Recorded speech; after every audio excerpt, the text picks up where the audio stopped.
بسم اللہ الرحمن الرحیم۔ روشنی ہدایت کے لیے حق بات کہنے والے غلام کی داستان۔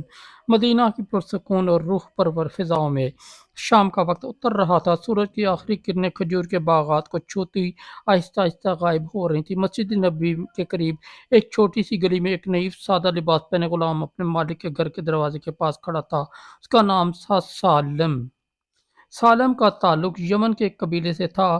اسے بہت کم عمر میں ایک جنگی قیدی کے طور پر لایا گیا اور مدینہ کے دولت مند تاجر ابو ربیہ کے گھر فروخت کر دیا۔ ابو ربیہ کے مال و دولت میں مالا مال، مگر دل کے مال میں سخت اور سنگ دل انسان تھا۔ وہ بتوں کا پجاری تھا، بات سننے سے نفرت کرتا تھا، اسلام کا نام سن کر غصے میں بھر جاتا تھا۔ مگر سالم وہ دل کا صاف، نرم اور حق کے لیے تڑپنے والا نوجوان تھا۔ اسلام سے پہلی ملاقات۔ ایک دن سالم کا گزار مسجد میں نبی صلی اللہ علیہ وآلہ وسلم کے پاس سے وہ اندرون دل میں سکون کی تلاش رکھتا تھا۔ اس نے سوچا کچھ دیر بیٹھ کر دیکھوں یہ لوگ آخر کس تعلیم پر چلتے۔ مسجد کے کونے میں بیٹھ گیا۔ اس وقت رسول اللہ صلی اللہ علیہ وسلم صحابہ کرام کو تلاوت قرآن سنا رہے تھے۔ قولاً سدیدہ، یعنی سیدھی اور سچی بات کہا کرو۔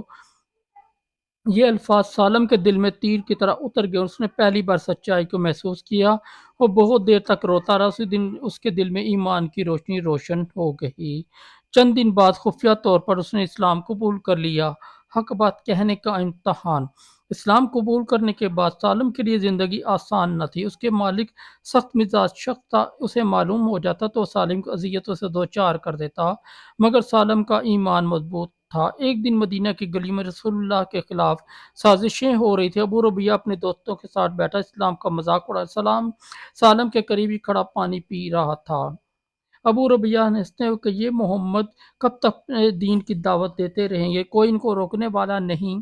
یہ الفاظ سنتے ہی سالم کا ضبط ٹوٹ گیا، ایمان کی روشنی سے بھر چکا تھا، دل میں حق کا پیغام ابل پڑا۔ اس نے ہمت کی اور آہستگی سے بولا، میرے مالک محمد صلی اللہ علیہ وآلہ وسلم حق پر ہیں۔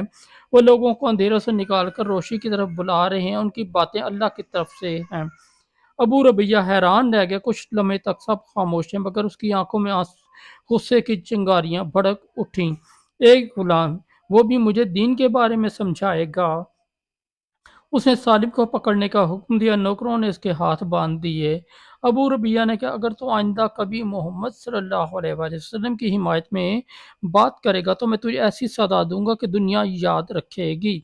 مگر سالم خاموش نہ ہوا۔ اس نے مضبوط لہجے میں کہا، میں نے حق کو پہچان لیا اور میں اس حق کو چھپا نہیں سکتا۔ یہ الفاظ آگ میں تیل کا کام کر گئے۔ سالم کو سخت سزا دی گئی، مگر اس کے لبوں پر اللہ واحد ہے کی سزا جاری رہی۔ درد کے باوجود اس نے حق بات کہنا نہ چھوڑا۔ روشنی کا اثر۔ سالم کے اس مضبوط ایمان نے ابو ربیہ کے دل میں حیرانی پیدا کر دی۔ وہ سوچنے لگا، کیا وجہ ہے کہ غلام اپنے مالک سے ڈرتا نہیں؟ کون سی طاقت ہے جو اسے حق پر قائم کیے ہوئے ہے؟ ایک رات ابو ربیہ نے خواب میں دیکھا کہ ایک چمکتی روشنی اس کے گھر میں داخل ہو رہی ہے، مگر وہ روشنی اندر نہیں آ سکتی کیونکہ دروازے پر ایک بڑا اندھیرا سایہ کھڑا ہے۔ جب وہ جاگا تو اس کا دل بے سکون تھا۔ اس نے سالم کو بلایا اور پوچھا، تجھے اس دین میں کیا ملا ہے؟ کیوں اپنی جان داؤ پر لگائے ہوئے ہے؟ سالم نے بہت نرمی سے جواب دیا، میرے مالک، اس دین نے میرے دل کو روشنی دی ہے۔ قرآن نے مجھے سکھایا، حق بات کہو چاہے لوگوں کو پسند نہ آئے۔ میں غلام ہوں مگر میرا رب سب سے بڑا ہے، اسی نے مجھے عزت دی ہے۔ ابو ربیہ خاموش ہو گیا۔ اس کے دل میں پہلی بار سوچ کا دروازہ کھلا، ایک لمحہ جس نے سب بدل دیا۔ کچھ دن بعد ایک قافلہ مدینہ کے قریب ڈاکوؤں کے حملے کا شکار ہوا۔ ابو ربیہ کا چھوٹا بھائی بھی اس قافلے میں تھا۔ وہ کسی طرح جان بچا کر گھر پہنچا، مگر زخمی اور خوف زدہ تھا۔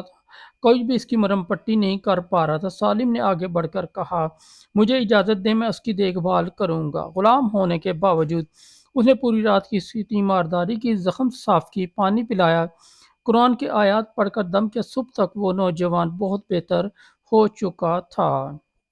ابو ربیہ حیران تھا، یہ وہی غلام ہے جسے میں نے سزا دی اور یہ میرے گھر والوں کی جان بچا رہا ہے۔ سالم نے کہا، اسلام ہمیں سکھاتا ہے کہ بھائی کے بدلے بھائی کی جائے، ظلم کرنے والوں کے ساتھ بھی اچھا سلوک کیا جائے۔ یہ جملہ ابو ربیہ کے دل کی آخری سختی کو بھی پگھلا گیا۔ ہدایت کا نور۔ ایک دن فجر کے وقت ابو ربیہ نے سالم کو آواز دی اور وہ حیران تھا۔ ابو ربیہ نے آہستہ سے کہا، مجھے مسجد نبی صلی اللہ علیہ وآلہ وسلم لے چلو، میں اس محمد صلی اللہ علیہ وآلہ وسلم سے ملنا چاہتا ہوں جنہوں نے تم جیسے غلام کو اتنا بلند کر دیا کہ تم حق بات کہتے ہوئے کسی سے نہیں ڈرتے۔ سالم کی آنکھوں سے خوشی کے آنسو بہنے لگے۔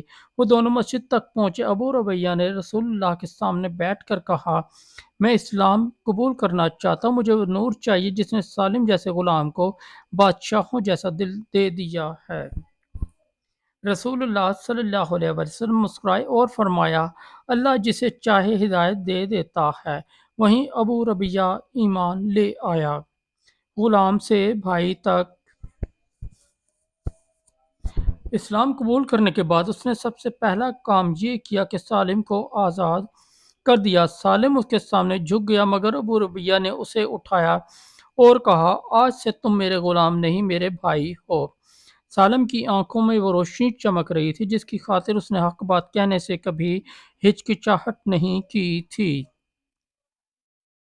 یہ کہانی ہمیں یہ سکھاتی ہے، حق بات کرنا ایمان کی نشانی ہے۔ جو دل اللہ کے لیے خالص ہو اسے کوئی نہیں روک سکتا۔